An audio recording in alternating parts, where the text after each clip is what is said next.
Bom, boa tarde. É com muito prazer que a gente inicia a nossa live Educação em Tempos de Covid.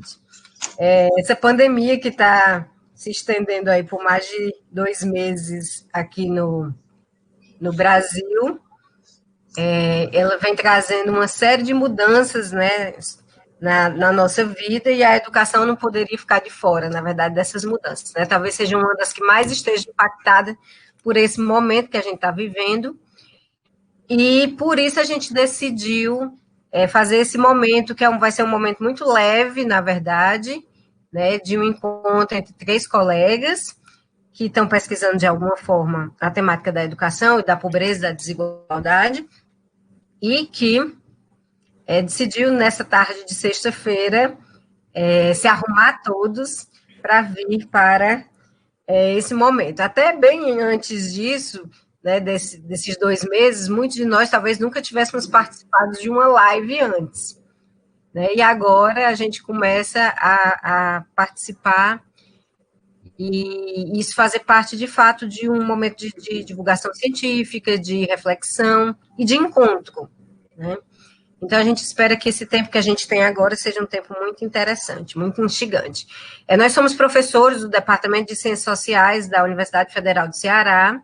Né? Esse momento, inclusive, é um momento que a gente pensou no departamento, nos programas de pós-graduação do qual a gente faz parte, e essa discussão ela já está posta, realmente. Nós temos licenciaturas, nós temos um mestrado profissional em ensino de sociologia, que professores da educação básica são os alunos, né? Existem redes de estudos, de pesquisa que debatem e discutem a temática. O Domingos talvez vai falar um pouco mais sobre isso, já que ele faz parte, junto com o Alexandre.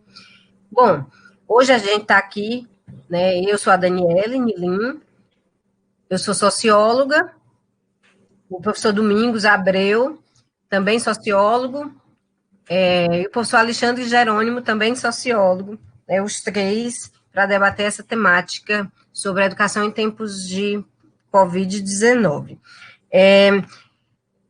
Como várias coisas, a pandemia trouxe muitas novidades, entre aspas, mas ela também reforçou algumas coisas que já existiam, né, e até acentuou, aflorou. E no que diz respeito à educação, a gente pode pensar que ela evidencia muito fortemente as desigualdades. Eu acho que isso vai estar na tônica das falas, de todas as três falas aqui. O Brasil é um dos países mais desiguais do mundo. Essa desigualdade ela se apresenta de forma muito veemente, né, nos padrões educacionais, nas questões educacionais. Nós ainda somos um dos países que menos conseguiu avançar, né, e levar jovens à universidade. Por exemplo, alunos terminaram o ensino médio, feito de, nas últimas décadas, a gente ter tido realmente um bom avanço. Mas existe uma desigualdade que é uma desigualdade estrutural, uma desigualdade que nos acompanha, que acompanha a história brasileira e que ela aparece muito fortemente no Brasil. Então, esse momento é um momento de se acentuar essas desigualdades, né? Também um momento que aparecem alguns preconceitos de forma aberta, de forma velada, para quem é de Fortaleza. Nos últimos dias, todo mundo foi muito impactado pela uma fala de uma mãe de um colégio da cidade que colocou que não tinha problema em pagar a mensalidade integral, mas que queria que os filhos convivessem com pessoas do mesmo nível. Isso ela estava criticando o fato de que a escola estava juntando alunos de sedes diferentes para estarem juntos, já que é uma aula virtual, utilizando, né, a tecnologia, e ela estava criticando o fato de que o filho estava misturando com outras pessoas de um nível social mais baixo. Né? Toda essa discussão sobre a ideia da mistura, a ideia desse elitismo, isso já faz parte dos estudos das ciências sociais. Né? Daniele, diga. Eu estou recebendo aqui várias mensagens pelo WhatsApp de pessoas dizendo que não estão, clicam no link e não vai. São pessoas que não estão com Facebook? Que não têm Facebook, será? Não, pessoas com Facebook. Aquele link que eu mandei é o link que estava na página e é pelo onde as pessoas estão entrando. Mas tem a gente tem 25 pessoas aqui que estão acompanhando. Se puderem falar aí na sequência, a gente consegue ver. Vocês estão conseguindo nos escutar?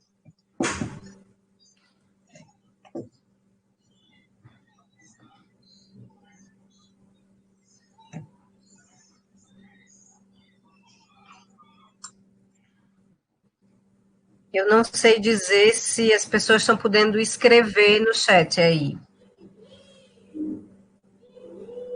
Vou até colocar aqui. Vocês estão escutando? Tá tudo bem. Tá tudo bem? Tem 30 segundos de delay, mas é isso. Bom, então... Tudo certo, ok. Certo? Então, voltando para a questão, é sobre essa questão da desigualdade e dos dilemas e das novidades que nos apresentam, que a gente vai apresentar aqui. Eu, durante esse momento da pandemia, né, até como uma forma de preservar a minha saúde mental, eu e o professor Irapuã, né, estamos desenvolvendo vários tipos de pesquisas na pandemia, e uma delas que me chamou muito a atenção foi a situação dos professores. Isso porque os professores, eu tenho muito contato com os professores da educação básica, eu participo de vários grupos, e sempre via os professores reclamando dessa nova roupagem que estava sendo proposto para os professores nesse momento da pandemia. Então, estou fazendo uma pesquisa e vou apresentar os resultados parciais aqui. O professor Domingos, né, ele já há alguns anos vem junto com pesquisadores de outras universidades, também debatendo a questão da educação, da pobreza e da desigualdade. Ele vai apresentar alguns dados aqui sobre essas questões. E o professor Alexandre Jerônimo, também nesse momento da pandemia, decidiu pesquisar também a questão dos alunos, como é que está se dando as condições, né, de aprendizagem dos alunos, de acesso e de aprendizagem dos alunos nesse momento da pandemia. Então, cada um de nós vai apresentar esses dados, claro que são dados parciais, ou seja, as pesquisas não estão concluídas, né, então nós vamos apresentar ainda algumas questões e depois a gente vai abrir para o debate, se for possível, porque até agora eu não estou vendo ninguém escrever no chat, então não sei se a gente consegue receber. Mas vamos lá, eu vou passar então a palavra para o professor Domingos, e ele pode falar, a gente vai fazer isso em forma de conversa mesmo, certo? E, bom, se não estiverem podendo escrever pelo chat, pode escrever no Facebook, que a gente dá um jeito de responder depois. A gente vai fazer, então, primeiro o Domingos vai falar, depois o Alexandre, depois eu, e depois a gente faz um debate a partir também de questões que vocês possam colocar. Então, antes de falar das pesquisas, eu gostaria de relembrar um pouquinho algumas situações vinculadas à pandemia no mundo da educação, certo? Eu andei dando uma olhadinha no site da Unesco, e lá nós somos informados que 1,5 bilhão de estudantes estão fora de sala de aula, do mesmo que 63 milhões de professores em volta do planeta estão fora da sala de aula. O Unicef, por seu lado, estima que 95% dos estudantes matriculados na América Latina e Caribe estão fora da sala de aula. O que é interessante é que essas entidades, elas reforçam que essa situação, que pode durar muito tempo, ninguém sabe ainda, né? Ela aumenta o risco do abandono permanente da escola, especialmente entre os mais vulneráveis. Então, é uma situação grave, né? Sobretudo no que diz respeito ao mundo da educação, né? Que é ele que nos interessa hoje à tarde. A Unicef e o Unesco, eles lançaram no site deles um alerta sobre alguns dos problemas que eles consideram imediatos, né, causados pela ausência de sala de aula no mundo, né? O primeiro deles, e provavelmente o mais importante, diz respeito à alimentação das crianças. Uma boa parte das crianças no mundo, e é o caso no Brasil, fazem refeições na escola, se não a única refeição do dia, pelo menos uma delas, né, é feita no interior da escola. Então, isso, no mundo e no Brasil, para algumas crianças, está interrompido. O segundo problema diz respeito às meninas e às moças. Segundo a Unicef e o Unesco, essas meninas, essas moças, essas mulheres, elas encontram proteção contra agressão domésticas dentro da escola e agressões do entorno da residência, também dentro da escola. A escola acaba servindo de caixa de ressonância para problemas que elas venham a ter, e quando elas não estão na escola, elas não têm a quem recorrer. Bom, finalmente, o terceiro problema diz respeito à vida confinada. Segundo essas mesmas entidades, né, certamente a pandemia trará para alguns problemas de ordem física e psicológica. No que diz respeito ao Brasil, então, eu me baseei para falar do Brasil, em parte, em dados da Campanha Nacional pelo Direito à Educação durante a pandemia, no volume 3, que é dedicado ao ensino à distância, tá certo? E quais são os dados que eu descobri lá? Lá nós sabemos que, nós somos informados que 38 milhões e 700 mil estudantes no Brasil, só na rede pública, estão fora da sala de aula. Nós temos também 1 milhão e 300 mil alunos, isso, desculpa, só na rede pública, viu? E nós temos 1 milhão e 300 mil alunos em educação especial no Brasil, 157.500 indígenas, e nós temos, dentre esses 38 milhões, 5 milhões e 400 mil que são estudantes na educação do campo, e no mundo urbano eles são 33 milhões e 500 mil. E aí a gente tem que incluir os que vivem em situação de rua. Bom, a Unesco, ela fala agora, o grande perigo para ela é o fosso digital na educação à distância. Segundo ela, nós temos hoje no planeta Terra 826 milhões de alunos e alunas que não têm acesso a um computador doméstico e 706 milhões dessas mesmas pessoas aí que não têm internet em casa. E agora, para, vamos dizer assim, começar a entrar mesmo aqui no caso do Brasil, eu queria falar das diferentes desigualdades, né, como essa de ter ou não ter internet, ter ou não ter computador, que fazem parte do nosso dia a dia aqui no Brasil. Eu tive esses dias conversando com alguns professores, né, da rede pública, do ensino médio, com alguns alunos também, né, e ouvi testemunhos muito interessantes a respeito da dinâmica que está sendo travada atualmente. Sem falar do fato que eu tenho um filho que está se preparando agora para o Enem, né, que está confinado, estou vendo a situação dele aqui diariamente, né. Então, no que diz respeito às desigualdades, elas são de várias ordens. A gente tem desigualdades, por exemplo, que são de ordem econômica. Por exemplo, acesso a computador, acesso a telefone, acesso a Wi-Fi ou a dados móveis, né? Isso nem todo mundo tem. E isso varia, tá certo? Entre alunos da escola pública e alunos da escola particular. Só para dar uma ideia a vocês, eu peguei aqui, a partir dos dados da PNAD, de 2017, a seguinte informação. No ensino médio brasileiro, 48% de lares onde tem alunos da escola pública tem um computador ou um tablet, um pouco menos da metade. Isso aí dobra no caso das escolas particulares. Isso passa a ser 86% dos lares. A gente já vê aí que há uma grande diferença entre um aluno da escola pública, que tem a metade de chances de ter um computador em casa, em relação aos alunos da escola particular. No que diz respeito à banda larga, no caso da escola pública, esse número cresce para 61%, haja vista que mesmo sem um computador ou um tablet, muitos alunos têm um telefone celular, não é? Um smartphone, e com eles conseguem interagir com o resto do mundo. No caso da escola particular, os alunos da escola particular, eles são 88% a ter banda larga dentro de casa, certo? Desculpa, 91%. Quando a gente junta tablet, ou computador e banda larga, no Ceará, na escola pública, esse número cai para 31%. Ou seja, só 1/3 dos alunos brasileiros da escola pública tem um computador ou um tablet e banda larga dentro de casa. No caso da escola particular, os alunos da escola particular são 83% a terem essas duas coisas. Então, a gente já pode perceber aí duas coisas. Grande diferença entre alunos da escola particular e da escola pública, e dentro da escola pública, diferenças também. Alunos da escola pública que têm acesso e alunos que não têm. No caso da escola particular, mesmíssima coisa.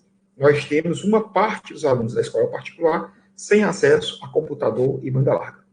Isso gira em torno de quase 20%. Isso me fez pensar, né, a partir do que eu ouvi desses dados, que famílias de baixa renda podem ter tanto os dados móveis como os aparelhos, computador e celular. No entanto, esses aparelhos eles podem se tornar objetos de disputa dentro de casa. Eu vou aqui exemplificar duas situações. A primeira, um domicílio onde existe um computador ou um celular conectado à internet e você tem mais de um aluno dentro daquele domicílio. Qual é o aluno que vai usar a internet? Quem vai fazer uso disso, né? Sem falar que há lares com muito mais do que 2 alunos precisando seguir as suas aulas. Uma outra situação, que também é muito interessante, que a gente pode imaginar, interessante no sentido sociológico, né? Porque ela é catastrófica na realidade. É quando você tem internet, um aparelho para conexão com essa internet, um celular, um computador, etc. Mas, além dos estudantes dentro do lar, você tem também os pais que estão fazendo trabalho remoto dentro de casa, que precisam desses objetos de conexão, não é? E em famílias de baixa renda, atualmente, você vai encontrar um certo número de pessoas que estão, irmãos mais velhos, pai ou mãe, tentando manufaturar alimentos e vendê-los através do WhatsApp, como bolos, salgados, etc., bem como também objetos de uso pessoal, como roupa, máscaras, não é, que eles podem vender, e estão precisando exatamente daquele WhatsApp e daquela conexão para tentar trazer para dentro de casa uma renda, enquanto que os filhos estão precisando estar conectados na internet. Imaginem aí os dilemas que a gente tem dentro dessa situação, né? Quem é prioritário no uso dos recursos de celular, internet e computador? Bom, a gente então pode dizer o seguinte, que existe aí um contínuo de situações, né, um contínuo de posições, onde dentro de um extremo a gente tem famílias onde os computadores abundam, onde o Wi-Fi é de alto calibre, onde você tem um quarto para estudos dedicados apenas àquilo, não é? E você tem na outra ponta famílias, não é, que têm a conexão, né? Isso eu estou pensando só entre quem tem a conexão.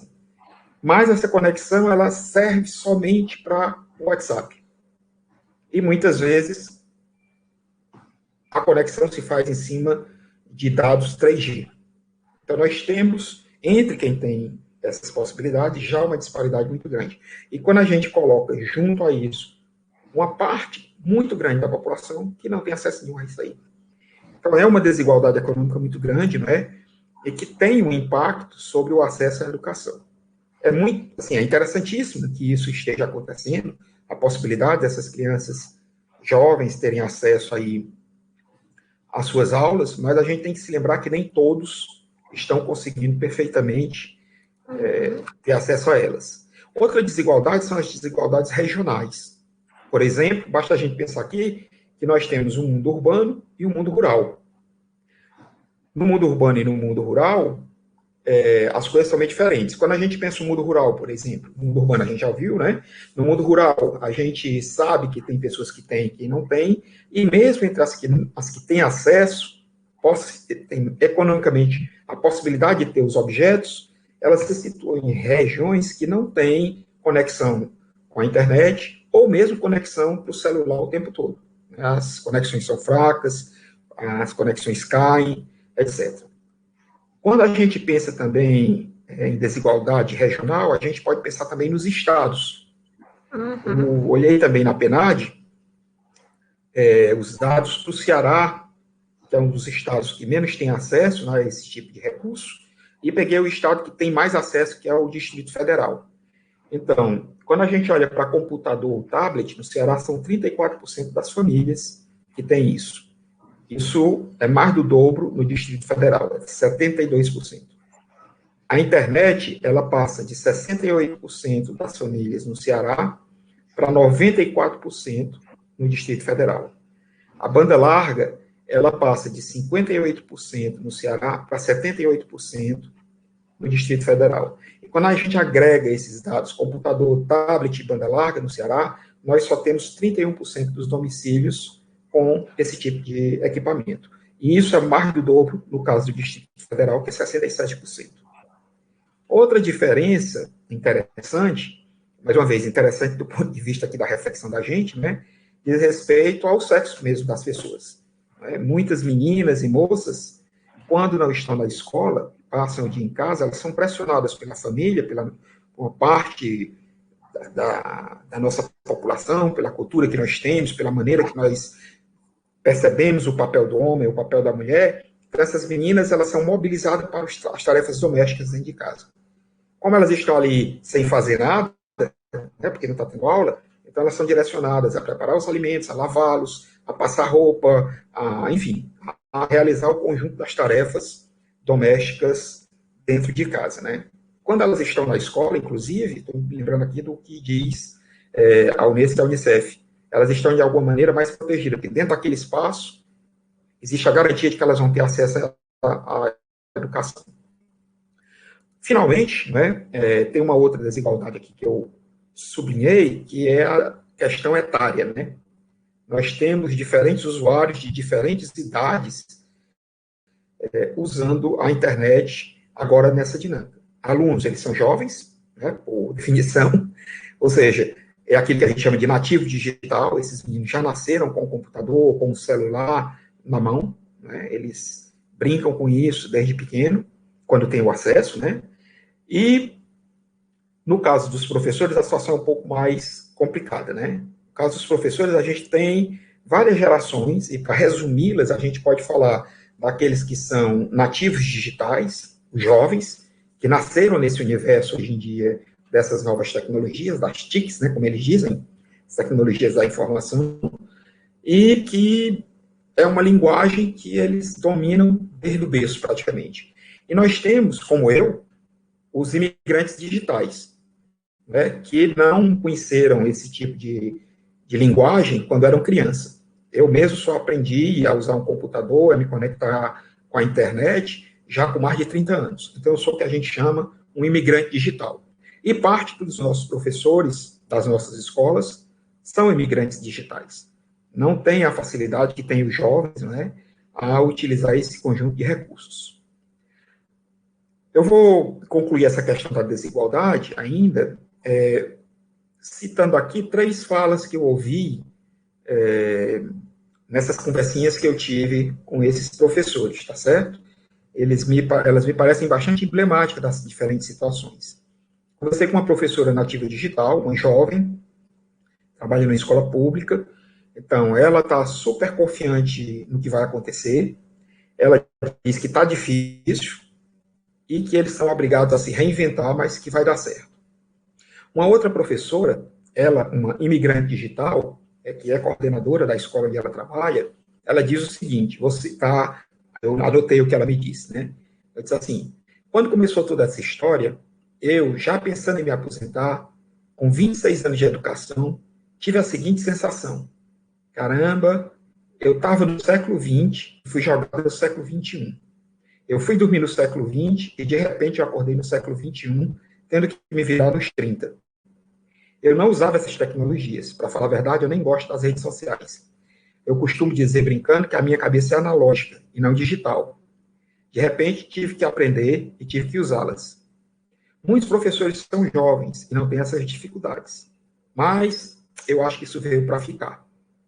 Outra professora, a última, né, que também é responsável pela gestão da sua escola, a professora Socorro Vilhena, ela diz o seguinte, o fosso entre alunos que podem e alunos que não podem é grande. Os que têm tudo, computador, internet, tudo, muitas vezes nas escolas particulares, escolas caras, e do outro lado a gente tem aqueles que estão vivendo uma situação bizarra, crítica, com parentes que adoeceram, alguns que pegaram. Eu mesmo conheço pelo menos 9 ou 10 crianças que me falaram dos sintomas, que estão com sintomas. Tem aluno que ia para perto da barbearia para pegar o sinal da internet no celular, para receber as tarefas. Aí a barbearia fechou. Tem aluno que recebe as tarefas por WhatsApp. Os alunos tiveram resistência no início. Muitos estão apavorados. Não com a aula remota, mas com o que está acontecendo. Eu diria que todos os professores estão envolvidos, mas têm sentimentos diversos. De repente, a escola fechou. E aí, tivemos que começar. Alguns professores querem muito, outros têm mais dificuldade. Eu estou tentando, mas eu estou muito cansada. É isso. Vai lá, Alex. Alexandre, você agora. Não íamos fazer o inverso, falar primeiro dos professores, mas... Você prefere? Eu acho que é porque eu posso complementar com alguns dados dos alunos. Certo. Bom, como eu tinha dito no início, mas algumas pessoas entraram depois, justamente por conta da pandemia e por ouvir os professores em vários grupos de WhatsApp que a gente participa, relatar as dificuldades que estão tendo, fora as dificuldades emocionais que um momento como esse, que nenhum de nós passou, né, traz à tona. Muitos professores colocavam, né, alguns dilemas, algumas questões nos grupos que eu faço parte. Então, por conta disso, eu e o professor Irapuã decidimos fazer uma pesquisa nacional, para saber como é que estava a vida dos professores na quarentena, né? E foi bem interessante, porque, assim, a gente utilizou um questionário online, um formulário Google, e começou a divulgar. Primeiramente, bombou aqui no Ceará, né? Então, assim, como a gente mora aqui, muitos colegas, muitos alunos difundiram esse questionário, mas chamou muita atenção que muitas pessoas de outros lugares passaram a responder. E aí eu tive a ideia de ir para as páginas de Facebook de todos os estados que tinham e pedir para participar, e coloquei o questionário lá. E durante umas 3 semanas, que é mais ou menos o tempo que tem esse questionário, que ele está no ar, hoje eu já tenho mais de 5.800 respostas. Né? Nós temos respostas de todas as modalidades de ensino, né? A gente tem resposta da educação infantil ao ensino superior, muitas respostas, o que vai dar uma boa reflexão sobre como é que isso está acontecendo para cada um dos professores, né? Claro, é uma pesquisa que foi feita por adesão. Isso aí já significa que, claro, uma parte das pessoas não tem, quem não tem Facebook ou quem não usa o WhatsApp, vai ser muito mais difícil de ser acessada, claro, isso são limitações metodológicas que a gente sabe que tem, mas está sendo bem interessante porque uma pesquisa desse tipo ajuda, inclusive, a ter um certo feedback também. Então, muitos professores me escreveram, pediram para ser amigos no Facebook, relataram algumas coisas. Então, assim, eu vou apresentar para vocês os dados, de uma certa forma, dados brutos da pesquisa, né, que ainda está ocorrendo, mas que eu achei que era fundamental de já trazer, porque é bem emblemático e corrobora muito com as coisas que o Domingos estava colocando a respeito da desigualdade. Né? Quando a gente fala dos professores, a gente também está falando de desigualdades, né? Dos professores, eu vou dar alguns dados aqui para vocês, só para vocês terem ideia, mais de 50%, 52%, mais ou menos, ganham até no máximo 5 salários mínimos, né? Mas tem, inclusive, gente que ganha menos de um salário mínimo, o que, por lei, né, é até contrário. Mas nós temos esses casos. Nem todos os professores, por exemplo, têm smartphones. Tem 10% dos que responderam, e eu vou estar sempre falando com base nesses 5.800 que apresentaram, né, que preencheram o formulário. Desses 5.800, que um detalhe também que é importante ser dito, a gente teve respostas de todos os estados. mas é uma coisa que é bem emblemática também, é que as desigualdades nas respostas também mostram um pouco essa desigualdade no acesso à internet, no uso das redes sociais também. Apesar de ter colocado em todos os grupos, né, de todos os estados, a gente tem respostas muito mais de mais estados do que outros. Por exemplo, Ceará, Paraná, São Paulo, Rio de Janeiro e Rio Grande do Sul são os principais estados a responderem a esse formulário. Os estados do Norte, por exemplo, e muitos estados do Nordeste, nós tivemos respostas muito, muito pequenas, certo? Então, assim, isso já é um elemento que é importante de se considerar. Então, nós estamos falando de professores, claro, que também são muito desiguais. Né? Apesar de 60% dos que responderam serem concursados efetivos, mas nós temos ainda um número muito grande de professores que ou são terceirizados, voluntários, CLT, e isso, claro, temporários, e isso, claro, vai impactar, por exemplo, inclusive em como está se vendo nesse momento. A gente percebeu, por exemplo, que fazendo um cruzamento entre se acha que a educação à distância seria uma possibilidade para esse momento, a maior crítica que se tem, de fato, né, a maior porcentagem mesmo de respostas negativas são, de fato, dos professores da rede pública, certo? E que são concursados, que são efetivos. Ou seja, os professores temporários, principalmente, certo? Os CLTs, certo? E os terceirizados, eles acabam dizendo que, né, numa proporção maior, que acha que a EAD, de fato, seria uma possibilidade para esse momento. É um número até alto de professores que acham, sim, que a EAD seria uma possibilidade. Mas, como o Domingos falou, a gente tem que pensar, quando pensa as desigualdades, pegando várias variáveis, né? E a questão etária é uma delas. Uma das perguntas da pesquisa era qual o grau de conhecimento que as pessoas consideravam ter, sendo uma escala de 1 a 5, sendo 1 quase nada ou nada de conhecimento sobre a tecnologia e 5 total conhecimento. As pessoas, em geral, marcaram 3, ficou uma média de 3,35, né, o grau de conhecimento que os professores imaginam ter sobre a tecnologia.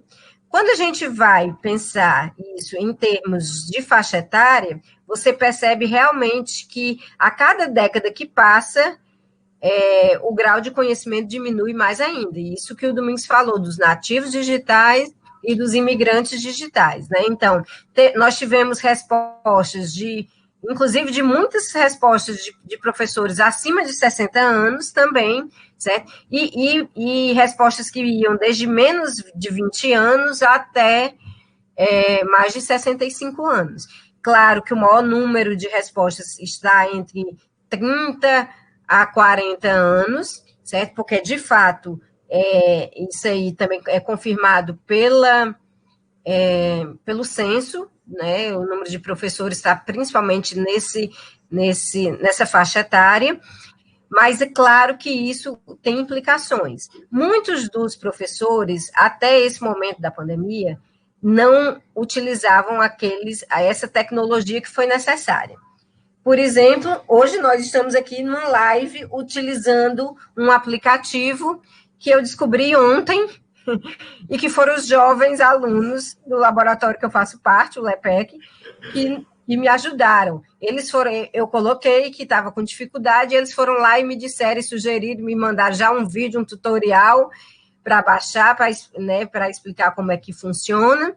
E, claro, eu fui lá e eu fiquei me colocando no lugar dos professores que não têm esses alunos, por exemplo, para ajudar de forma tão rápida, como foi o caso.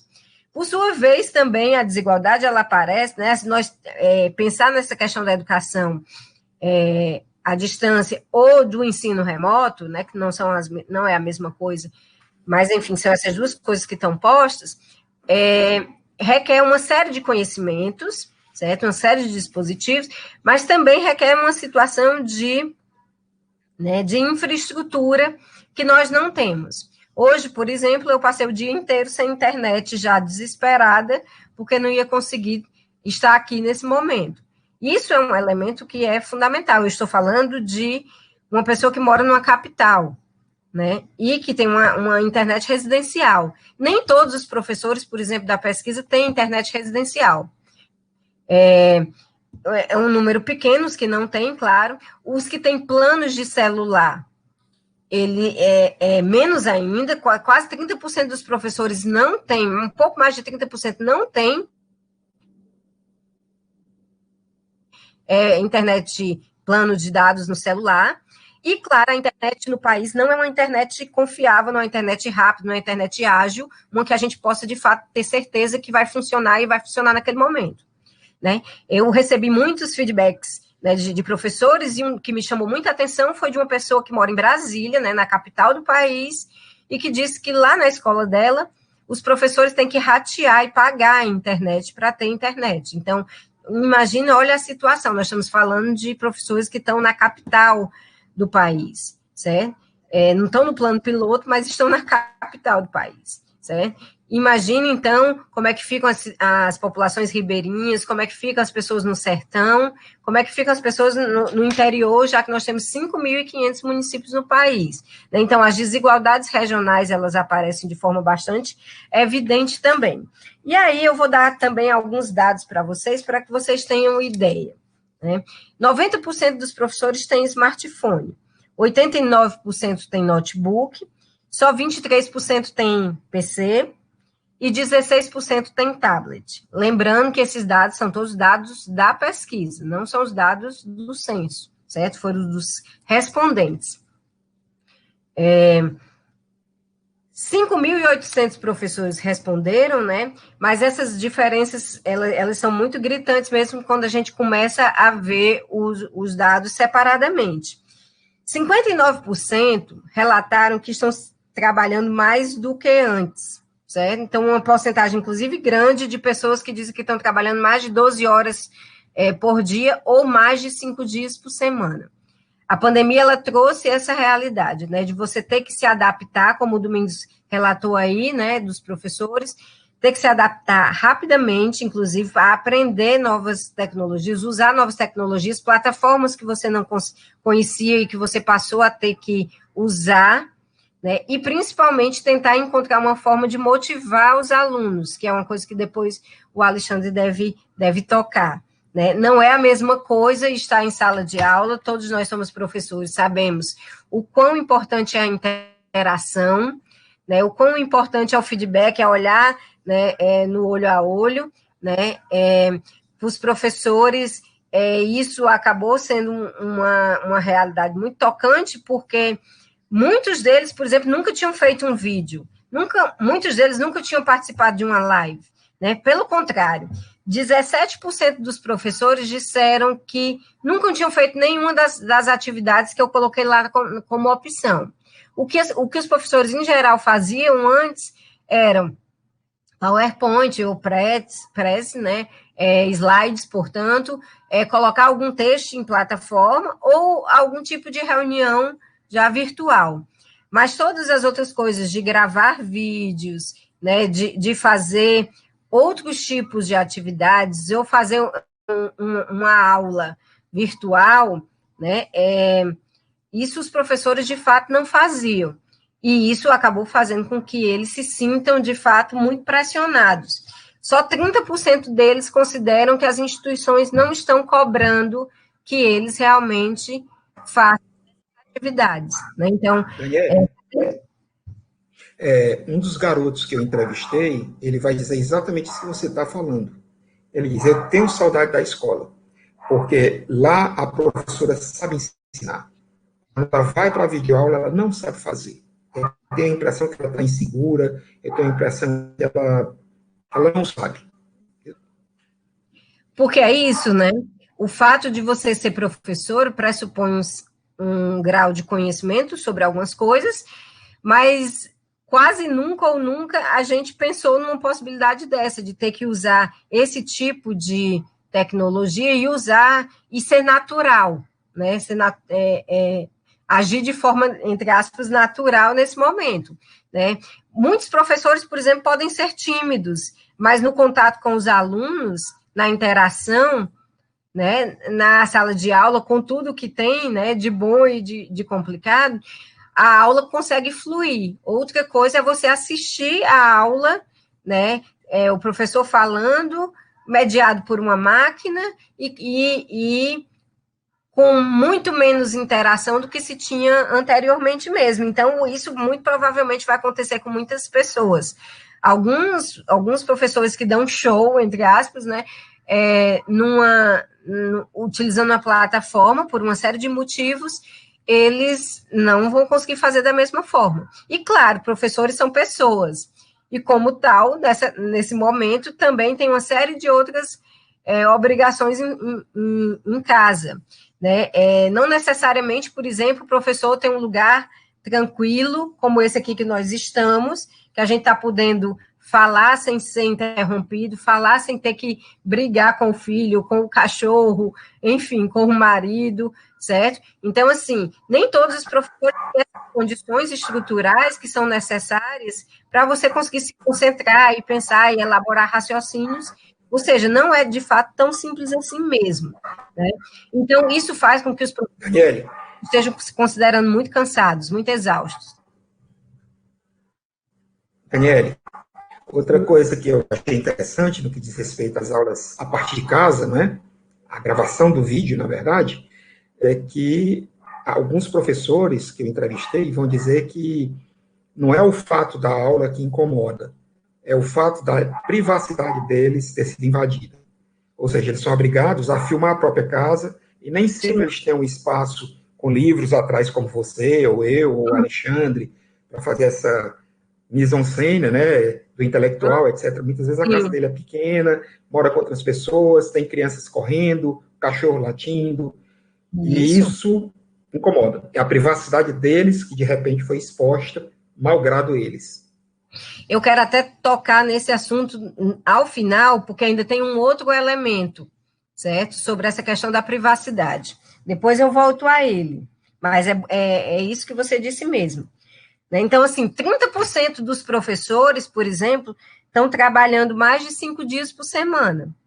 Embora sempre se fale que o professor leva trabalho para casa, né, e isso a gente sabe que é verdade, mas parece que agora, por conta dessa questão das atividades remotas, do home office, isso ficou mais evidente.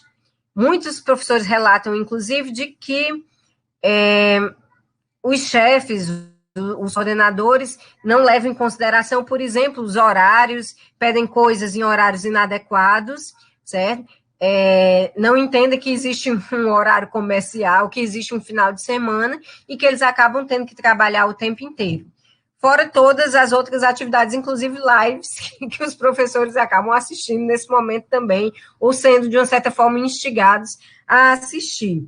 Então, acaba que isso é um elemento a mais para ser colocado nessa questão. Na pesquisa, 75% das pessoas que responderam são mulheres. Isso chama bem a atenção. Nesse caso, confirma também o censo, porque também de mulheres, né, são as mulheres as principais docentes do país, né? O maior número de docentes do país está concentrado mesmo nas mulheres.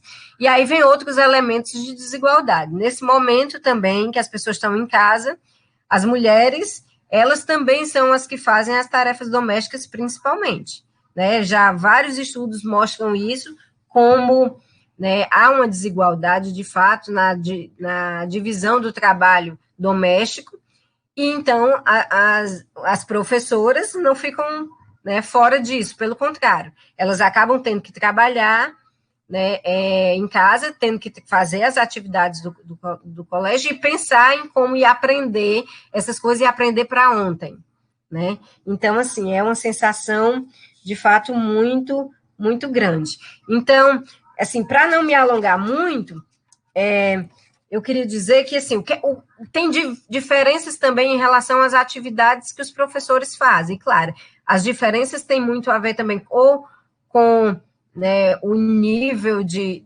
ensino que ele trabalha. É claro que na universidade, por exemplo, muitas pessoas marcaram a opção de participar de banca, de orientar trabalhos acadêmicos, né, enfim, que são coisas que são muito próprias do trabalho da universidade.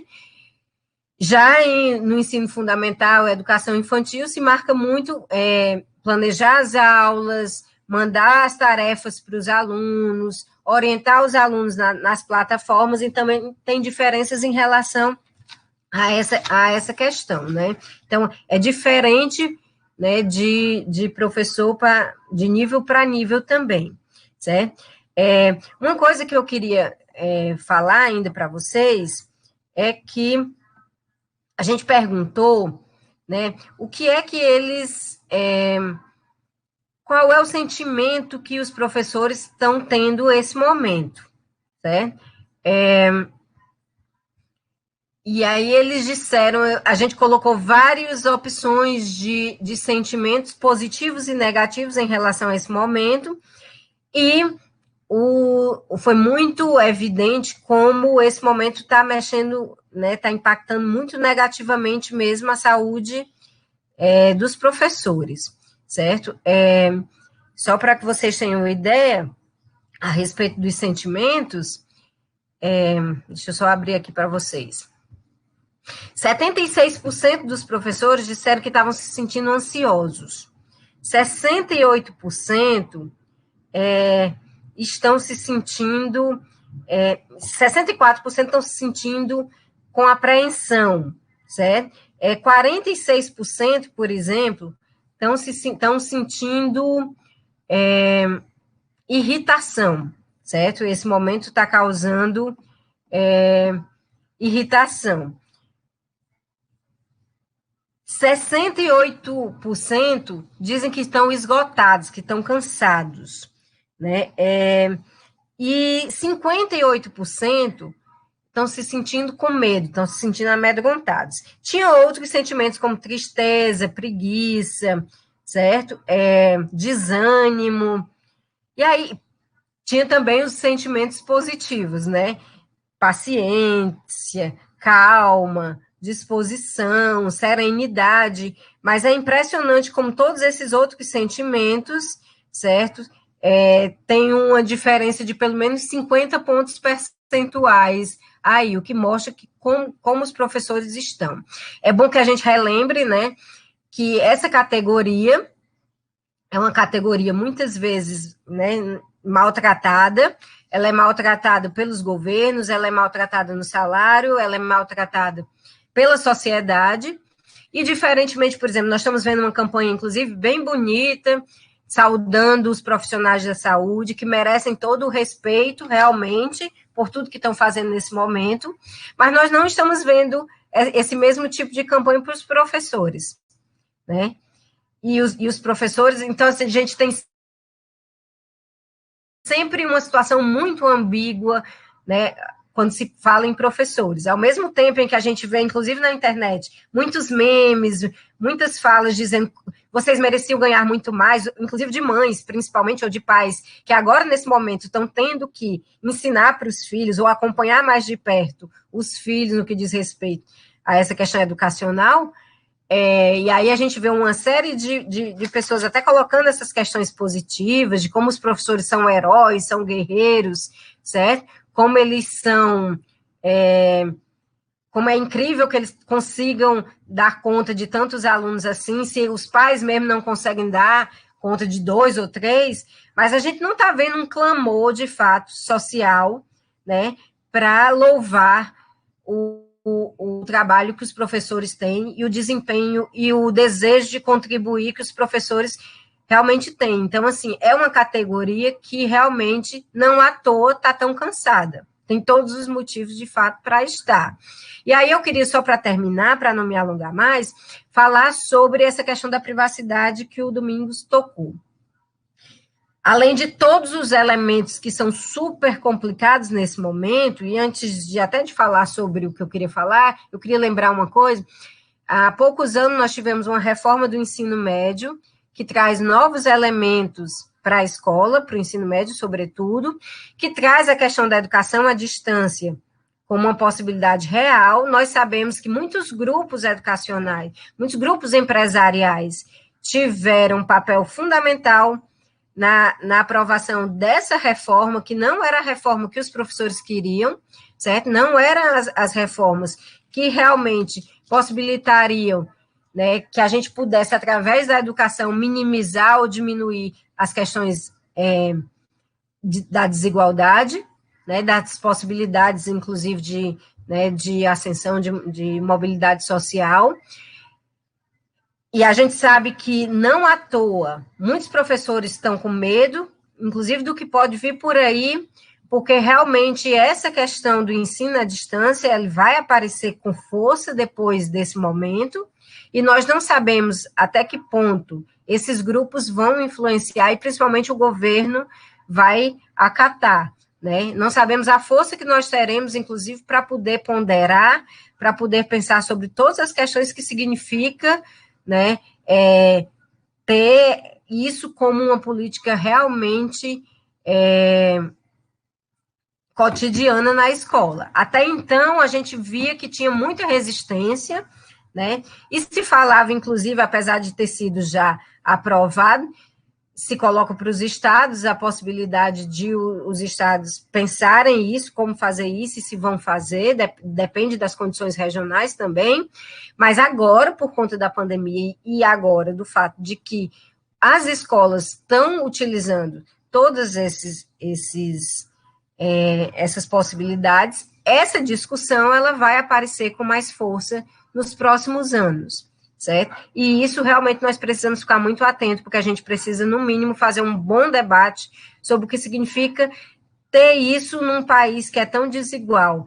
Nós temos hoje crianças passando fome porque não tem a comida da escola, né? Como é que a gente pode pensar, de fato, em oferecer esse tipo de ensino para pessoas que não vão ter a mínima condição de fazer? Como você citou aí na sua fala, Domingos, alunos pegam a internet de outros lugares. Tem lugares que você mora com várias pessoas, tem um cômodo, 2 cômodos em casa. Como pensar em condições tão desiguais? E estamos vendo aí toda uma campanha, por exemplo, para que o Enem se realize a pau e pedra, né?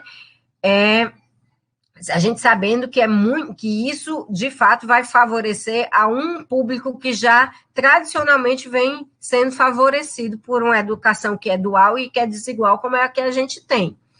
Mas, só para terminar, eu queria falar sobre a questão da privacidade no que diz respeito aos professores. Além do fato dessa privacidade de você entrar na sua casa, né, e ter que gravar o seu lugar, né, nós estamos num momento em que a ideologia da escola sem partido é uma ideologia muito forte, certo?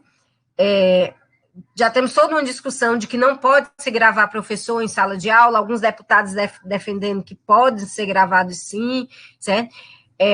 Alguns professores se sentindo extremamente acuados, principalmente professores de humanas, que tocam em temas sensíveis, né, em temas que, de uma certa forma, trazem um debate para a sala de aula, e agora esses professores eles estão tendo um momento de estar ali sendo gravado pelos alunos, e isso sendo utilizado muitas vezes contra eles, certo? É um elemento, por exemplo, nós estamos falando agora de um aluno que está assistindo uma aula de um professor, e que está assistindo o pai, a mãe, os irmãos, outras pessoas, certo? E que num momento como esse, que é tão delicado, que tudo é visto, né, de forma muito deturpada, né, isso traz um impacto muito grande para os professores. Então, imagine, eu já recebi informações sobre esse tipo, de que tem professores que já estão sendo, de uma certa forma, punidos por coisas que eles falaram na disciplina, e que os alunos agora, inclusive utilizando redes sociais, estão colocando à tona, né, essas questões, humilhando o professor, expondo o professor.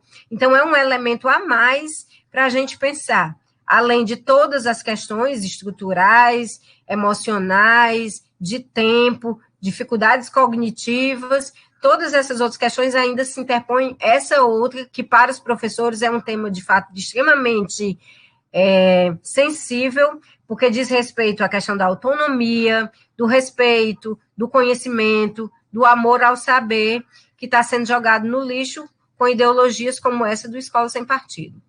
Bom, era isso que eu tinha para falar.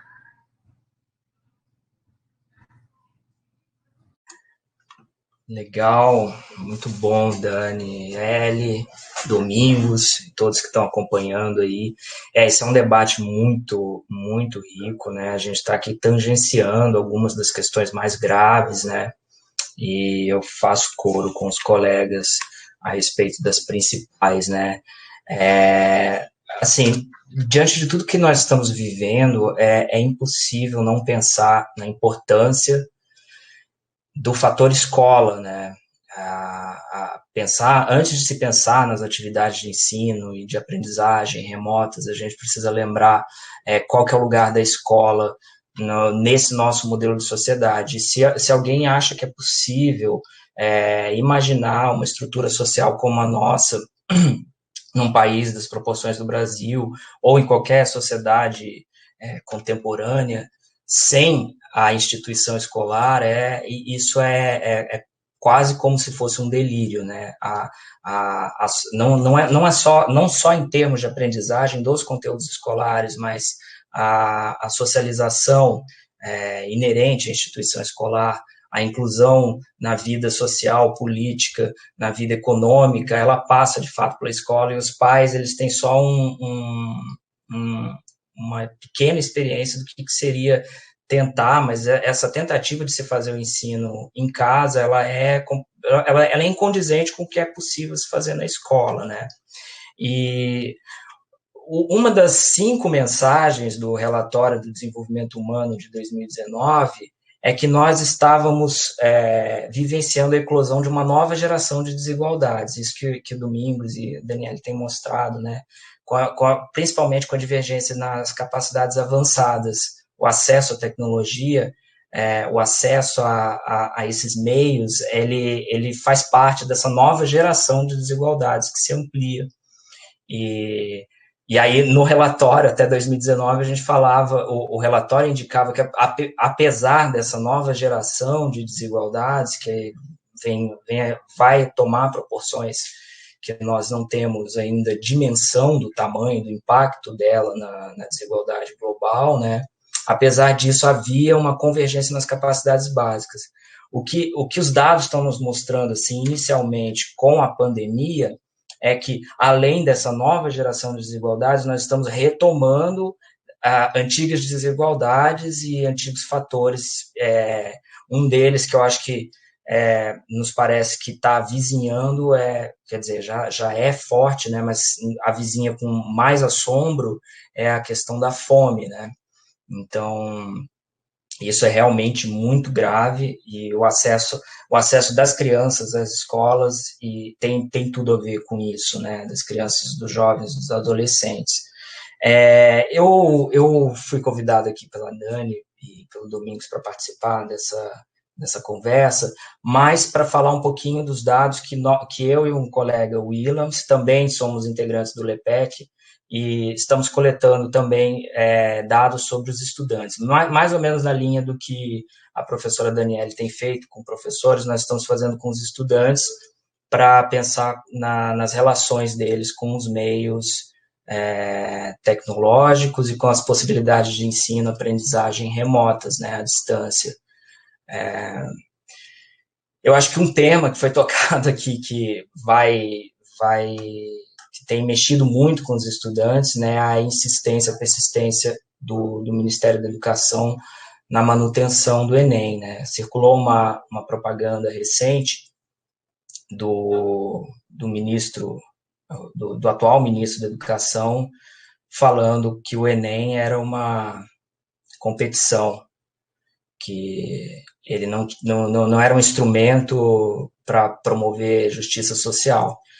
E o ministro está muito enganado quando fala isso, porque o Enem, desde quando ele surgiu, em 1998, e todo o seu desenvolvimento, seu auge entre 2009 e 2015, quando ele chegou a ser a segunda maior avaliação escolar, né, a avaliação de aprendizagem do ensino do planeta, o Enem ele surge numa constelação de instituições voltadas justamente para a promoção da justiça social por via da educação. O Enem ele é uma avaliação que visa a sua principal missão era produzir indicadores para os ajustes da educação, enfim.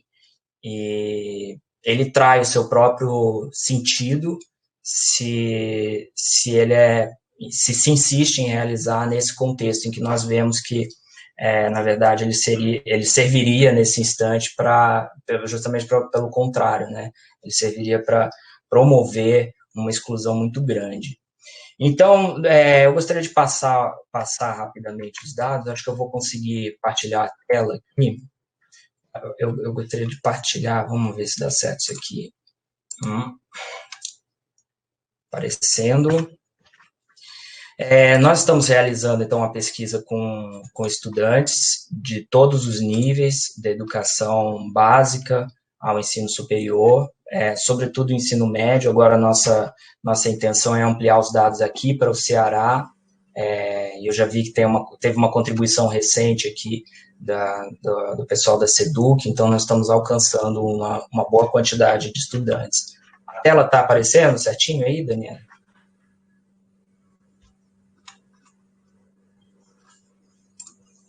Bem, dos dados que nós temos até agora, nós percebemos que, embora durante o período mesmo com o distanciamento social, as escolas têm realizado atividades remotas por meio de recursos tecnológicos, né? 71% dos estudantes que responderam, nós temos cerca de 2.000 respostas no momento, dizem que as atividades seguem funcionando, né? Isso é mais presente no ensino médio do que no ensino superior. Uma das questões que nos chamou a atenção aqui, e isso dialoga com o que o professor Domingos colocou anteriormente, é se a escola, se o estudante recebeu algum tipo de auxílio para alimentação no período de distanciamento social. E nos chama a atenção que quase metade dos estudantes não receberam esse tipo de auxílio. Então, sabendo que a questão da alimentação é fundamental para a manutenção das atividades escolares, faz parte também dos trabalhos necessários da escola para a manutenção da educação e da própria cidadania, né? Temos aí que 45% dos estudantes dessa nossa pesquisa não receberam nenhum tipo de auxílio.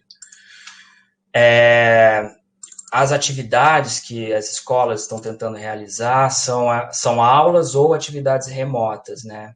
Poucas chegaram a suspender as atividades.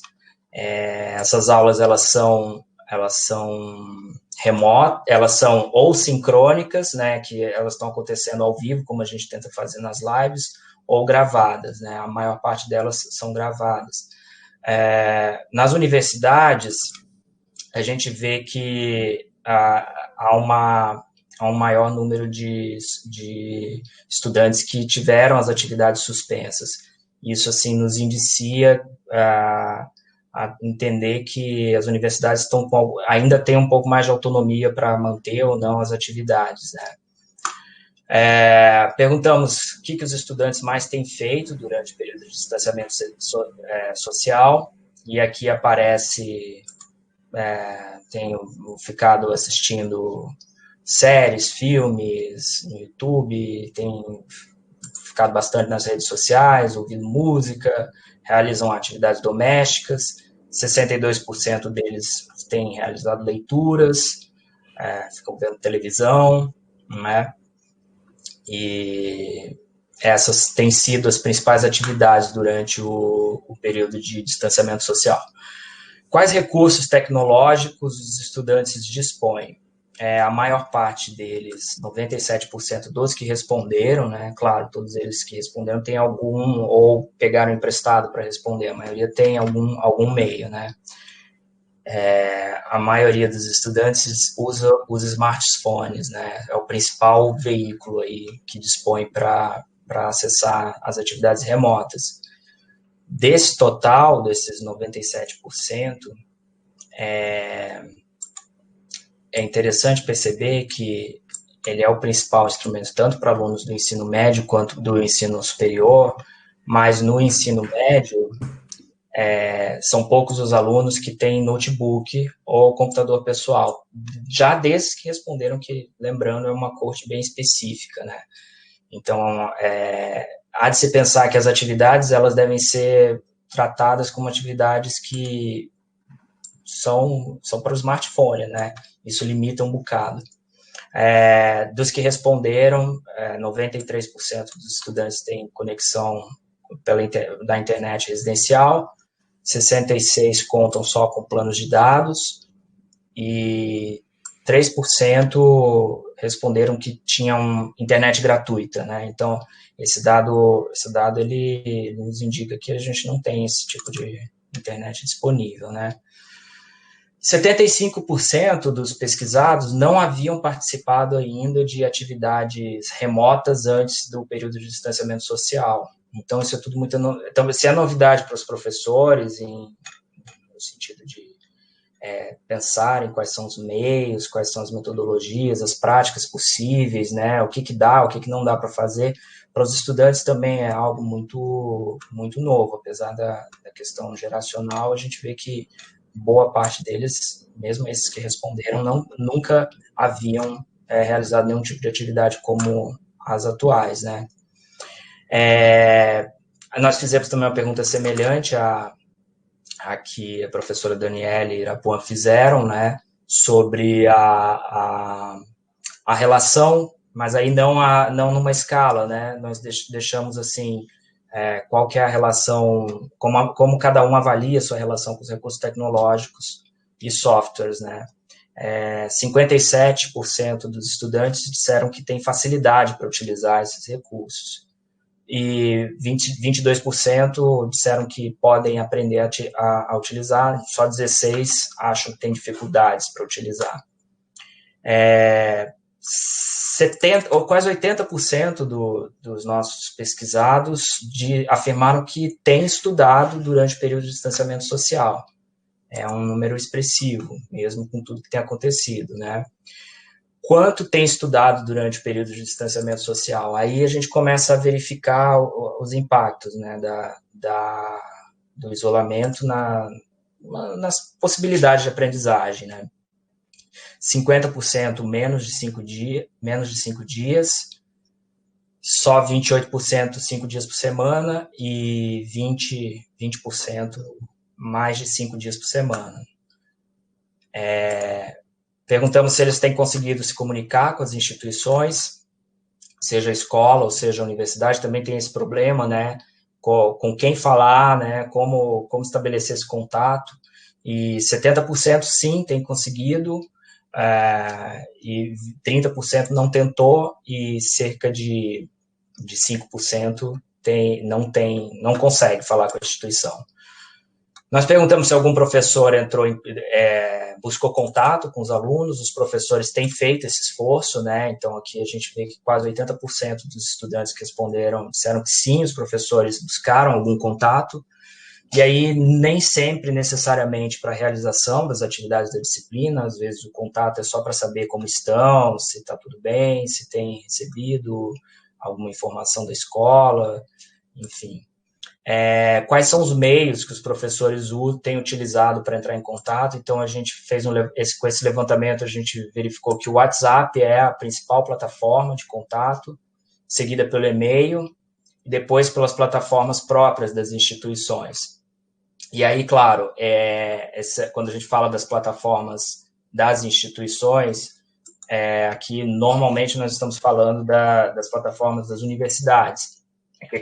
Nesses dados que eu estou apresentando agora, ainda não tenho separado os estudantes de ensino médio dos estudantes de ensino superior. E isso também é uma questão a se pensar, né? As instituições não têm plataformas prontas para... poucas, né? Tem plataformas prontas para uma série de atividades, para tentar simular ou reproduzir as atividades mais ou menos próximas do que se fazia no cotidiano antes do distanciamento social. Oi.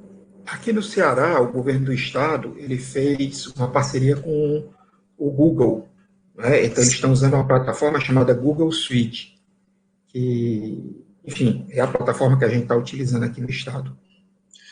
O Google Classroom e o Google Meets, né, tem sido várias universidades e secretarias têm feito essas parcerias, né, para conseguir estabelecer esse contato. Então, também tem uma nova reconfiguração de um campo aí, né? É preciso se pensar qual vem sendo o papel dessas plataformas, o que eles também, voltando na questão da privacidade, né, que tipo de dado eles depois podem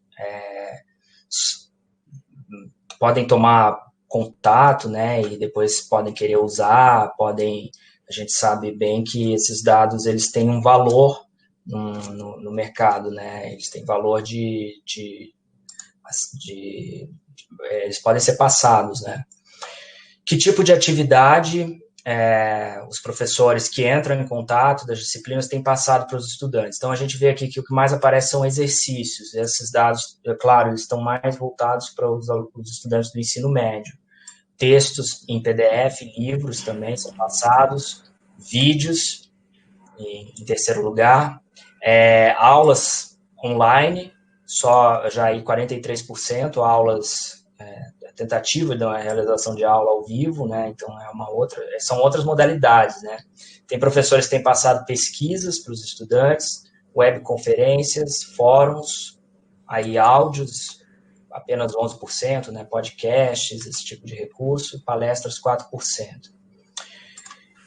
A gente pergunta se os estudantes têm se engajado nas atividades, e boa parte diz que sim, mas ainda são 70%, 30% não tem conseguido se engajar nas atividades, e aí nós perguntamos o principal motivo disso, e o principal motivo que eles alegam é a dificuldade de concentração, mas seguida da dificuldade de concentração, conexão, meios, tem que dividir o computador, ou o notebook, ou o smartphone mesmo com os pais, não tem pacote de dados da internet, né?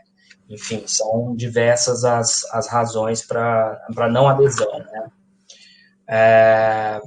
Algumas atividades remotas têm sido consideradas como avaliação. Então, mesmo diante de dados que têm nos indicado que o acesso está restrito a um grupo menor, algumas instituições, alguns professores, algumas escolas têm insistido na manutenção do fluxo de avaliação dos estudantes. Então, aqui a gente vê que é um dado expressivo, são 76% dos estudantes que disseram que as atividades continuam sendo avaliadas, né? Isso pode resultar num impacto, numa retenção, numa evasão também muito maior do que o esperado, né? O previsto para o ano.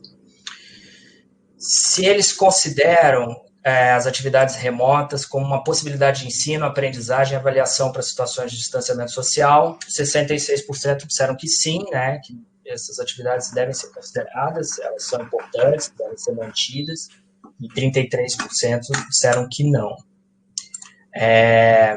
E desses que responderam não, nós temos, assim, que a maioria, como disse, a maior parte está com dificuldade de manter a concentração, mas muitos não têm acesso à internet, não estão acompanhando os aspectos pedagógicos, né? Não estão sorvendo, não estão conseguindo aprender do mesmo modo, né? Estudar e aprender do mesmo modo que faziam nas aulas presenciais, né?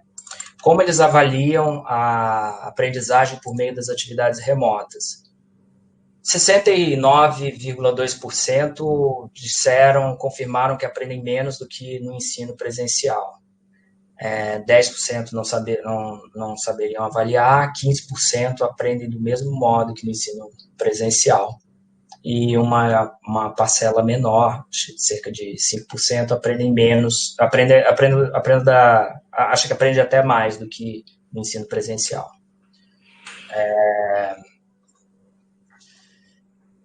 É um dado que também nos chama bastante atenção, e aí ele dialoga com o que o Domingos trouxe aí, com um dado mais concreto, né? Mas desses alunos, desses estudantes que estão respondendo, o questionário segue aberto, né? Na verdade, os dados são só os iniciais. Uma parte muito expressiva diz conhecer alguém da turma que não participa das atividades remotas devido à falta de acesso à internet. A gente tem aqui mais da metade dos estudantes que disseram que conhecem. Então, dá para estimar que há uma quantidade bem expressiva de estudantes que não conseguem acessar, seja por diversos obstáculos ao acesso mesmo. E para esses mesmos que conseguem acessar, boa parte deles não consideram a casa, não consideram o lugar ideal, né? Não tem um canto ideal dentro de casa para que possa realizar as atividades propostas pelas escolas, pelas universidades, né? Então, a gente tem 40% dos estudantes que confirmam isso. E nós fizemos também, inspirados na pesquisa com os professores, um levantamento dos sentimentos mais presentes entre os estudantes, os sentimentos que predominam, né? Nós deixamos aberto, eles podiam escolher mais de um sentimento e o que tem aparecido para nós, de fato, são sentimentos bem negativos, né? São os sentimentos que predominam. É o tédio, em primeiro lugar, a preguiça, o desânimo, a ansiedade, irritação. Os estudantes também, mais da metade deles se apresentam cansados ou com esgotamento, como os professores, tristeza, medo, talvez o medo e a apreensão, a gente vai verificar aí acompanhando os dados, eles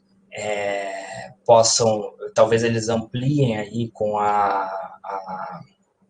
essa questão do Enem, né, com a proximidade do Enem e com as políticas que vêm sendo assumidas, né, pelo Ministério da Educação e tal, e algumas secretarias que têm dado aval para isso. Então, são dados que nos preocupam muito e corroboram assim com as preocupações também dos colegas, que eu acho que acaba sendo o tema do que a gente vem discutindo aqui, né?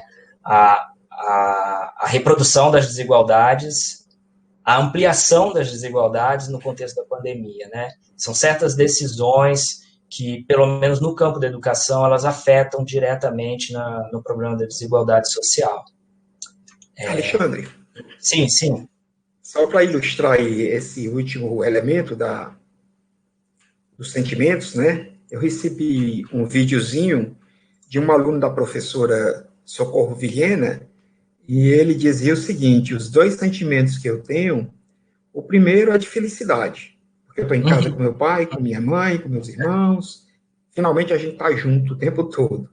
E o outro é de tédio. Eu tenho saudade da minha professora, eu tenho saudade dos meus colegas, eu tenho saudade das brincadeiras, é o tédio. Sim. Isso é simultâneo, né? A gente tem... Uma coisa não impede a outra, né? São sentimentos. Claro. O Alexandre, inclusive porque a escola ela é esse espaço de socialização, é esse espaço de encontro, é lá onde você está durante 200 dias por ano, e por mais que, quando a gente é estudante, a gente reclama da escola, mas os alunos sabem também o papel que ela tem. Para muitos alunos, é o lugar da proteção, é o lugar onde você pode comer, é o lugar onde você encontra pessoas, é o lugar onde você encontra amigos, é o lugar onde você se sente acolhido também, certo? É claro que isso não é sempre, nem para todo mundo, certo? Mas isso acontece também, por exemplo, em muitas pesquisas, os alunos colocam como os professores, por exemplo, são os principais incentivadores dele, às vezes até mais do que os pais, certo? Então, a escola é essa instituição que é extremamente complexa, claro, certo? Mas que tem todos esses elementos que, nesse momento, por exemplo, claro, muitos alunos estão, de fato, sentindo falta. Com certeza, com certeza. É muito tem sido muito discutido, não é de hoje, obviamente, mas claro que com o contexto da pandemia e com essa necessária discussão sobre o ensino remoto, sobre o ensino domiciliar, né, o homeschool, engraçado, né, quando o termo vem para nos bater, ele vem em inglês, não é em português. Mas essa discussão sobre a importância da escola, ela é uma discussão sobre a necessidade da escola, ela é uma discussão central quando a gente fala no próprio tecido social da sociedade brasileira, né? Nós não estamos numa condição de dispensar a importância da escola. A escola ela é fundamental e ela precisa ser preservada. E uma coisa que vocês falaram e que eu estava pensando um pouco enquanto a Daniele contou dos relatos dos professores, uma coisa que a gente discute muito, né, na formação docente, é que parte central da formação para o docente é o conhecimento do conteúdo e o conhecimento da prática, eles não se dissociam.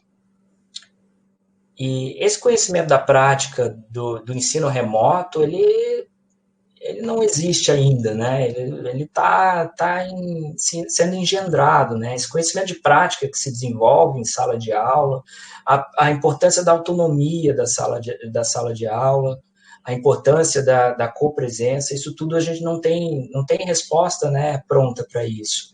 E tentar forçar os professores, forçar os estudantes numa relação sem fazer essas mediações, isso tem consequências graves.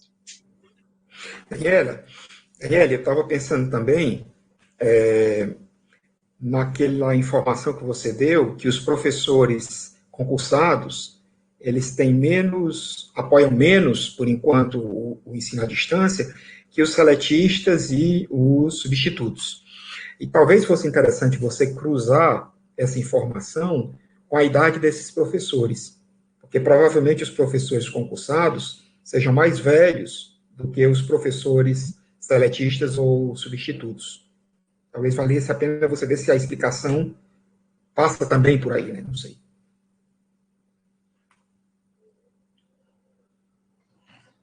Assim, como grande parte que eu estou tentando pegar aqui, Domingos, é o número de...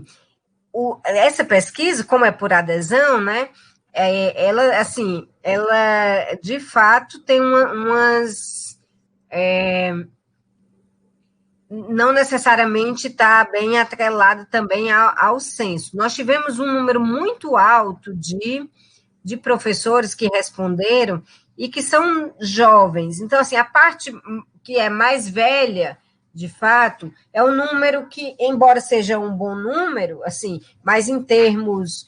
É um bom número porque nós temos 5.800 respostas, então, assim, né, 50 pessoas, 70 pessoas é um número legal, mas, assim, proporcionalmente, o número de professores que responderam à pesquisa principalmente de pessoas que estão na faixa entre, no máximo, entre 30 e 45 anos, principalmente, sabe? Eu acho que tem mais a ver essa questão da adesão de fato, com a forma de contratação, sabe? Eu acho que os professores que estão numa condição, né, de mais vulnerabilidade do seu emprego, inclusive, certo? Eu acho que eles acabam, de uma certa forma, também entendendo ou achando que, de fato, a educação à distância é uma possibilidade mesmo, certo? Há uma resistência, de fato, mais forte entre os concursados. Porque eu não estou mostrando aqui os dados, mas, assim, quando você pega separadamente, é bem alta a discrepância entre como os concursados dizem, que a pergunta era, sim, se você acha que a educação à distância é uma possibilidade, sim, não ou talvez. O grau de sim e de talvez nos outros é bem maior. No caso dos concursados, aí você vê realmente uma diferença. Então, assim, parece ter uma crítica maior à EAD por parte desse grupo. Mas eu vou insistir. Quando a gente fala de nativo digital, é o pessoal que tem mais de 43 anos. Não, sim. Ou seja, o pessoal que nasceu na década de 80 são os nativos, né? Quem nasceu antes da década de 80, ou na primeira metade de 80, já é considerado imigrante, né? Uhum. Sim, eu vou depois dissecar um pouco mais esses dados para ver o que é que a gente consegue. O Dani, Domingos, nós temos aí algumas perguntas nos comentários aqui do Facebook. Eu posso ler algumas e vocês comentam. Como é que a gente faz? Faz aí a curatela. Certo. A Érica Pontes aqui perguntou: esse número 71% é de atividades remotas ou de aulas? Porque são bem distintas. Não, são atividades. Atividades, e depois a gente vai separar, né? Essa é uma das questões que nós estamos separando. O que são as atividades e o que são as aulas. De fato, são bem distintas. Essas juntam, né? Atividades e aulas. Pessoal, quem quiser fazer pergunta ou comentários, né? Podem colocar aqui Eu vi aqui, viu, Alexandre? Eu estou acompanhando também pelo Facebook. Certo. Alguns comentários que as pessoas colocaram. Alguém colocou assim, que há um desafio também que a gente não tocou, de fato, mas é da inclusão, né? Se, quando as aulas são presenciais, nós já temos todos os dilemas e as dificuldades, de fato, de, né, incluir mesmo, né,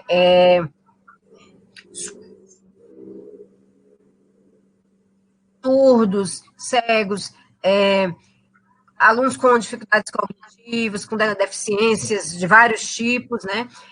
Imagina agora, por exemplo, para né, lidando com essa questão, por exemplo, como é que um aluno cego de fato está acompanhando as aulas, como é que um aluno surdo, nesse momento, está acompanhando as aulas, né? Como os alunos autistas estão se colocando nesse momento, como é que eles estão recebendo todas essas questões. De fato, esse momento, ele não leva em consideração nada dessas diferenças, nada das desigualdades, né?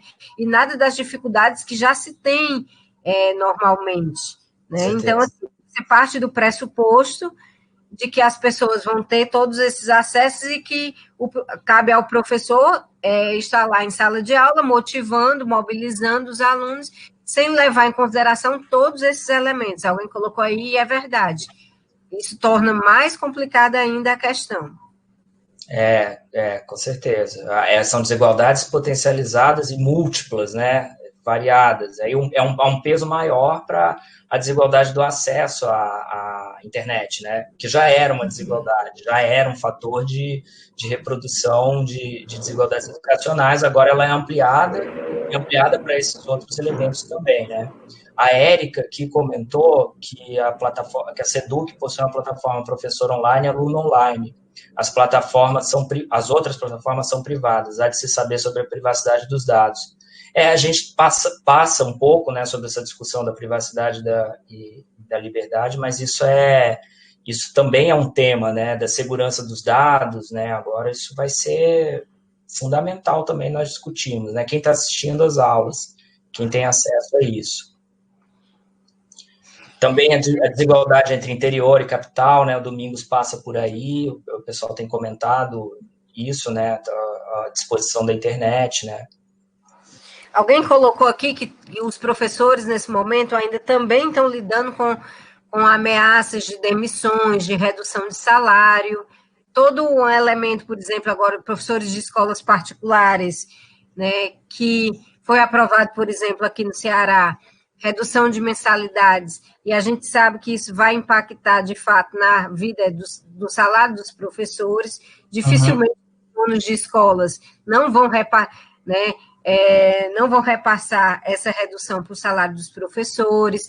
Outros casos de professores, por exemplo, que iriam ser chamados em concursos e que agora vão estar numa condição, né, de adiamento desses concursos. Enfim, ainda tem todos os elementos, além do fato de que muitos professores têm medo, por exemplo, que esses tipos de plataforma venham, de fato, substituir o lugar do professor em sala de aula, embora se coloque sempre que não é substituível, o professor não é substituível, na prática, a gente sabe o quanto os professores, né, o quanto já está avançando aí cursos à distância, e ontem mesmo eu estava lendo dado, por exemplo, que até professores de cursos à distância estão sendo demitidos porque robôs estão sendo utilizados para corrigir trabalhos, por exemplo.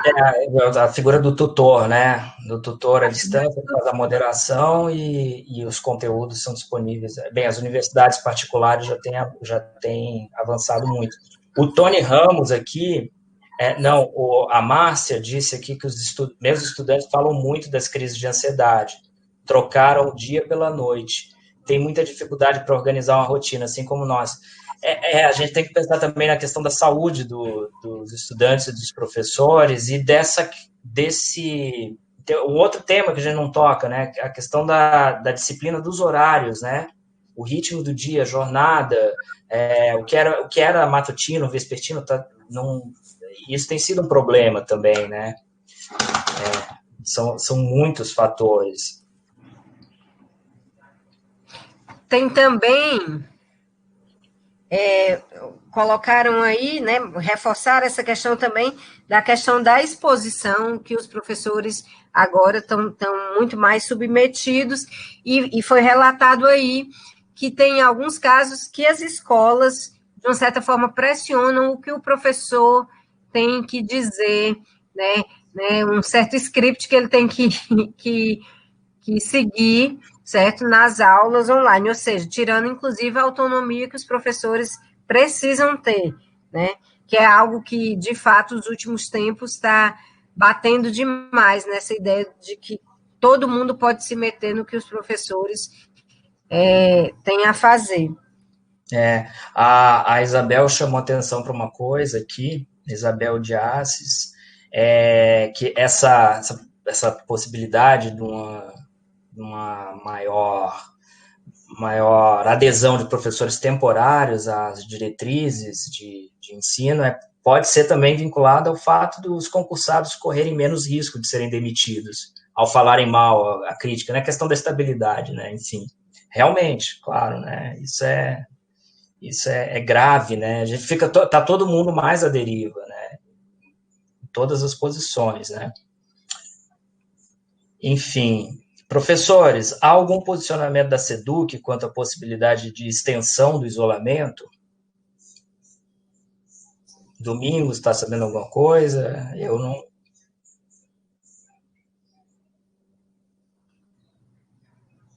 Estou perguntando para a gente? Pois é.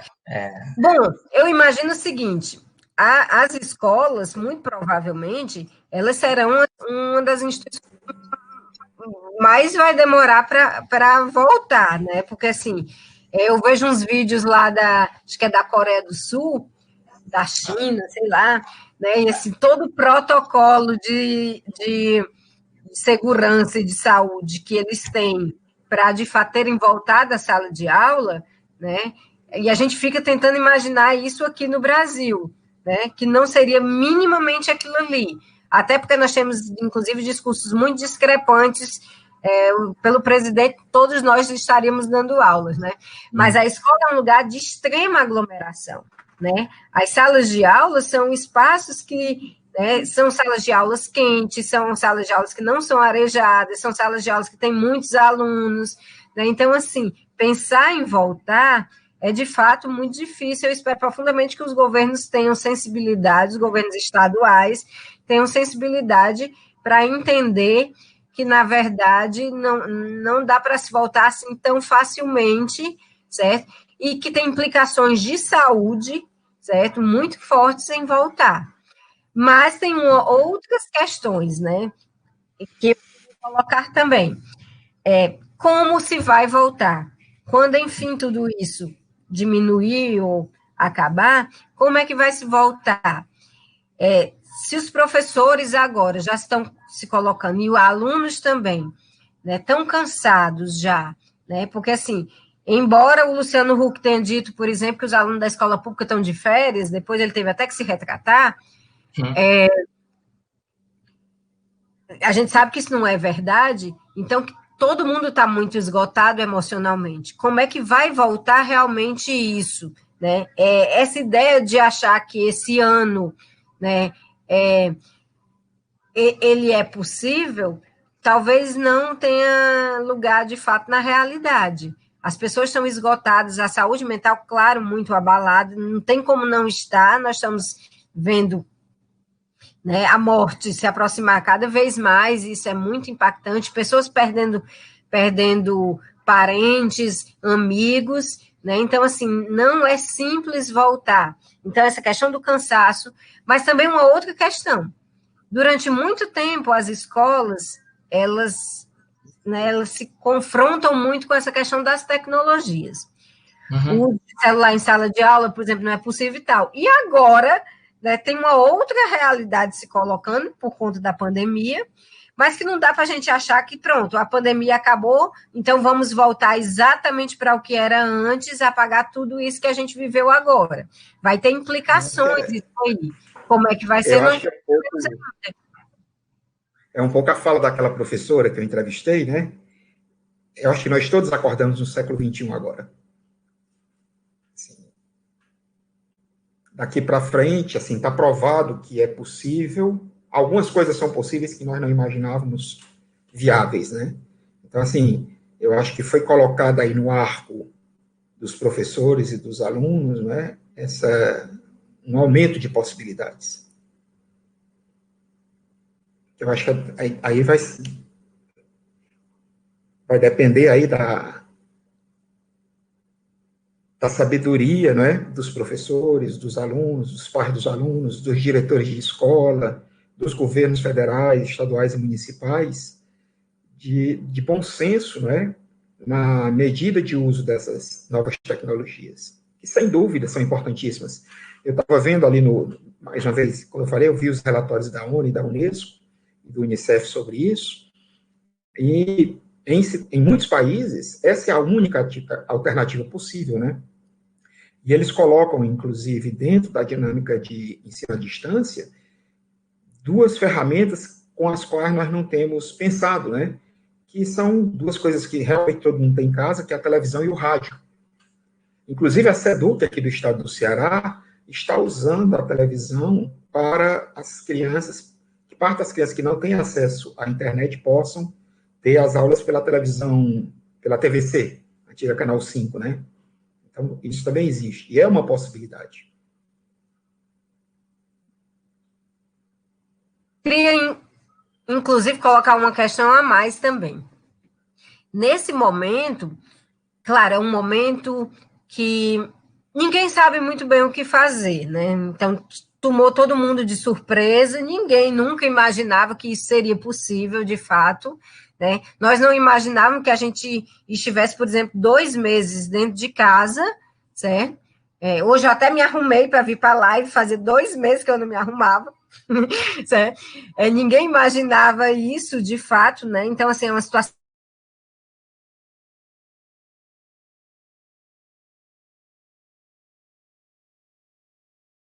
são completamente sui generis, né? Então, as soluções encontradas do que está acontecendo, né? Então, assim, isso é bom que a gente coloque em destaque. Mas algumas vezes, por exemplo, e aí eu acho que é uma questão para se pensar, as escolas elas estão fazendo criando uma lógica, por exemplo, tentando reproduzir, utilizando as tecnologias, a mesma estrutura, por exemplo, que se tem em sala de aula, assim, a mesma estrutura de aulas. Eu tenho um sobrinho que tem 13 anos e ele fica 6 horas sentado na frente de um computador. Você imagina que isso é impossível. Como prender a atenção de um adolescente, certo? Como prender a atenção de crianças, sabe? Como fazer isso, eu acho que é uma questão que, de fato, a gente precisa pensar. Então, essa própria lógica, ela precisa ser repensada. Ao mesmo tempo, também está trazendo umas novidades. Por exemplo, eu tenho uma aluna, uma amiga da sociologia, uma professora da educação básica, que me disse que na escola dela, agora a sociologia tem 1h30, porque o diretor estabeleceu para todas as disciplinas o mesmo tempo. Ou seja, mudou completamente a lógica que é no ensino presencial. Ou seja, para a sociologia nessa escola, está sendo melhor. E, inclusive, é a disciplina que mais está chamando alunos, certo? Então, assim, tem mais alunos juntos, né? Numa aula só. Então, assim, tem essas diferenças, essas coisas que estão surgindo agora por conta desse momento, dos arranjos que têm que ser feitos, certo?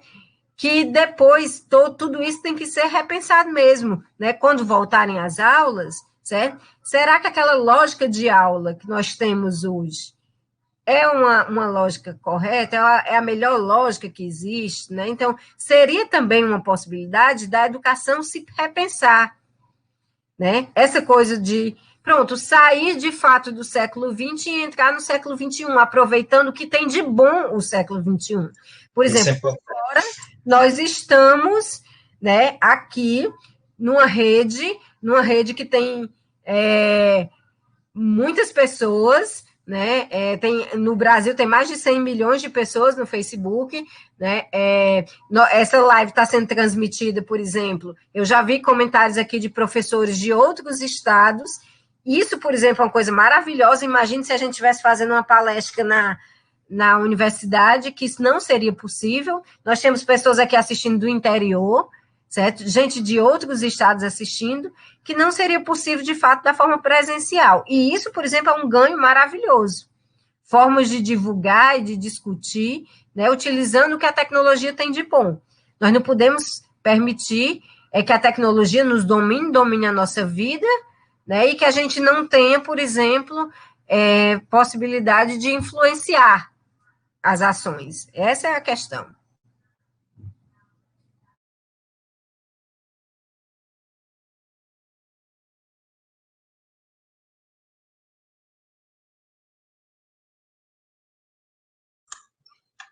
Legal, pessoal. Mais comentários aí? Vamos encaminhar para o final, Dani. 1h40 de conversa aqui, várias participações, né? Mais de 100 pessoas estiveram aí com a gente. Realmente isso foi muito produtivo e eu acho que bem legal. Pensar nos coraçõezinhos que tinha aqui quando a gente estava falando. Isso eu não vi. Eu domingo não vi no coração. Um monte de coraçãozinhos subindo aqui para a nossa felicidade da sexta-feira à noite. Eu, como sou migrante digital, eu não tenho Facebook. Pois olha, um monte de comentários aqui, certo? Colocando, parabenizando, inclusive, pelas pesquisas, falando sobre como é importante estar sendo discutido essa questão nesse momento, certo? Alguns estão dizendo aqui que foi muito produtivo, que a gente arrasou, certo? Só coisa linda, que é muito bom, porque, assim, nesse momento em que o ódio é tão evidente nas redes sociais também, é muito bom vocês estarem colocando palavras carinhosas e positivas para a gente, ajuda demais. Eu acho que a gente depois passa aqui por todos os comentários e responde as perguntas, as questões. Eu vi aqui que a Verislene perguntou se estamos pensando nas escolas indígenas, quilombolas. Tem várias questões bem pontuais que acho que seria difícil responder tudo aqui, né? Mas depois a gente passa por elas todas. Eu queria agradecer todo mundo, agradecer a todos os professores, inclusive, que responderam, certo? Agradecer aos meus alunos do LEPEC, né? O Euvaldo, o Nicolas, a Natasha, a Analice, a Giovana, todos que deram sugestões de como a gente usar essa plataforma, que particularmente eu gostei muito, certo? Agradecer ao Rafael, que fez os gráficos que eu acabei não mostrando, mas que está me ajudando bastante, certo? E dizer que isso é um esforço que a gente está tendo, né, no Departamento de Ciências Sociais, certo? Para mostrar, né, para que as ciências sociais têm muito a contribuir nessa discussão sobre a educação, né? Elas estão muito próximas das nossas discussões mesmo. Essas pesquisas todas vão continuar e a gente deve ter outros momentos para poder apresentar os dados de forma, inclusive, mais consolidados, e vamos chamar de novo vocês e que vocês estejam. Eu gostaria de agradecer aqui particularmente ao Eduardo, que foi quem conseguiu me conectar, sem ele eu não teria conseguido, né? E agradecer aí a atenção de todos que nos ouviram, agradecer a Daniele, o professor Jerônimo, pela oportunidade de estar aqui com vocês. Eu também agradeço a Daniela, Domingos, colegas que eu admiro demais, pesquisadores dos quais eu me inspiro. Agradeço aos colegas, os estudantes também que acompanharam, a todo mundo que assistiu essa nossa conversa. Em especial, um agradecimento ao Newton, que nos facilitou agora o contato com a SEDUC e divulgou os questionários, e em breve nós teremos respostas mais ampliadas do que a gente vem pesquisando. Um abraço aí para todo mundo, cuidem-se, fiquem em casa se puderem. Só lembrando, inclusive, que essas pesquisas elas são feitas no âmbito do LEPEC, né, Laboratório de Estudos de Política, Educação e Cidade. Tem também na pesquisa com os professores, o professor Irapuan Peixoto Lima Filho, e na pesquisa com os alunos, o professor Williams Lopes, certo? O Domingos ainda não é oficialmente do LEPEC, mas oficialmente ele já é. Então, verdade. A gente gostaria de agradecer e dizer que, mais do que nunca, desobedeçam o presidente e fiquem em casa, que para a gente mudar o estado das coisas e melhorar a educação pública, a gente precisa estar vivo. Verdade. Tchau. Obrigada, gente. Obrigado.